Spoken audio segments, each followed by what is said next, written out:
Hey guys, let's make some cakes. Period. Well, okay. This is the cake that we are going to be making today. And if you follow my steps and my tips, you will be able to make the cake just like this as well. This is going to be a burn cake that we're making today. The first thing that we're going to do when we take our cakes out of the freezer is go ahead and fill our cakes with our desired icing, our frosting, and then we're going to make sure we smooth it out. Once we smooth out our frosting, make it nice and even, we're going to go ahead and place our second layer of cake on top.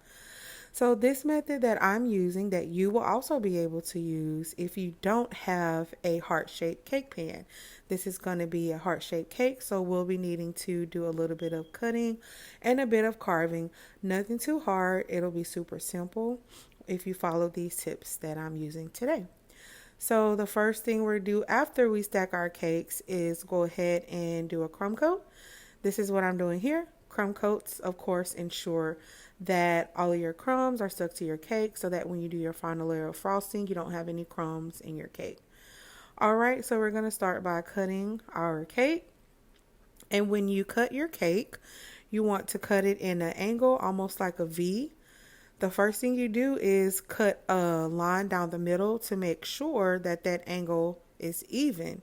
And you don't want to cut too close into the cake.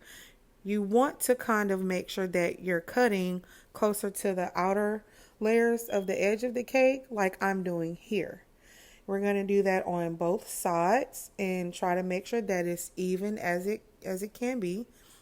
Once we do that, we'll place that part that we cut on the top edge of the cake. But of course, remember to apply a bit of icing or frosting so that that part can stick to the cake.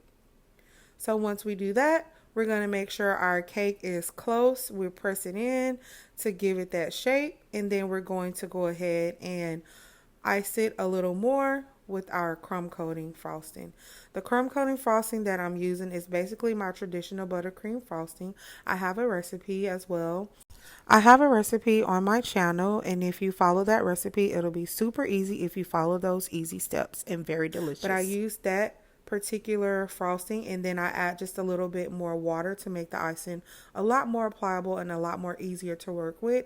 That way that it's actually keeping the crumbs on the cake and not so much as pulling the cake, because if your icing is still thick and heavy when you're trying to ice your cake, it's going to definitely pull on your cake and you're going to have a really disaster, a really bad mess. So you're going to add a little bit of water to that frosting recipe so that you can thin out your icing. So now you see that I cut a little part off in the middle of the cake to make the heart shape a little bit more defined. And once I do that, I'm going to one more time go around it and make sure that the crumbs are sealed in pretty good. So once I finish my final layer of frosting, um, I won't have any crumbs in my cake. Yeah, sorry.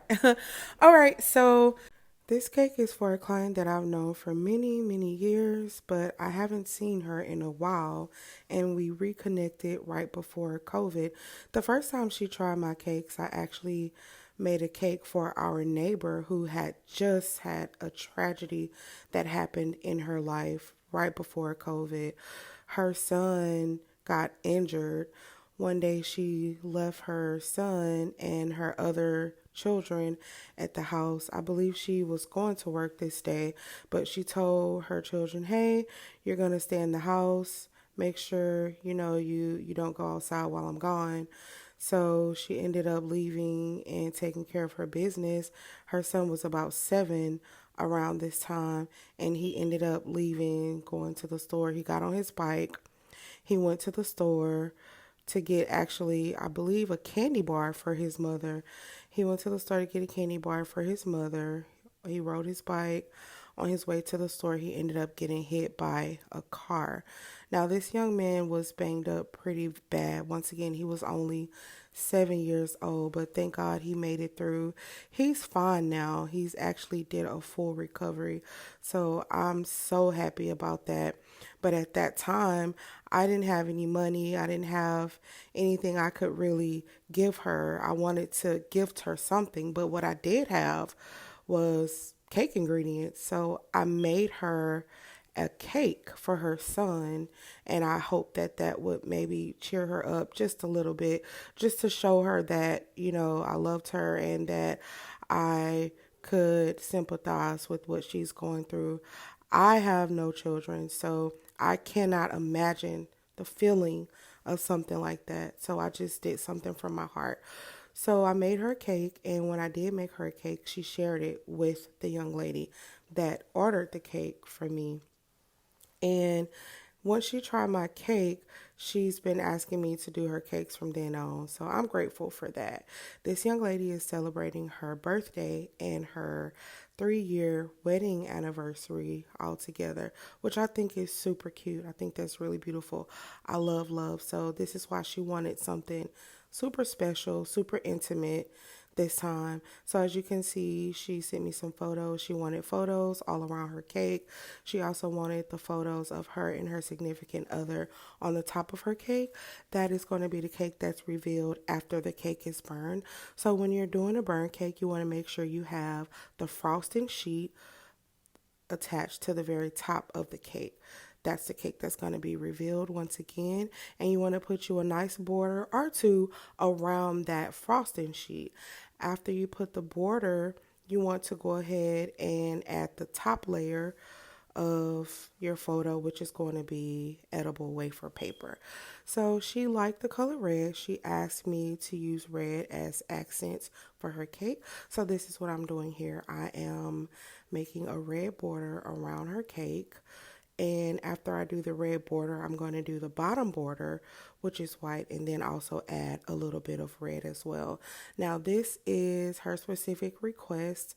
You can do the cake as your client requests, or if they ask you to do something specific or something that you want to create, you can get as creative as you would like with that. But since my client requested this is how we're going to be doing the cake today. So I also did another layer of a border right underneath the white layer just to cover up the white part of the cake where the photo isn't showing.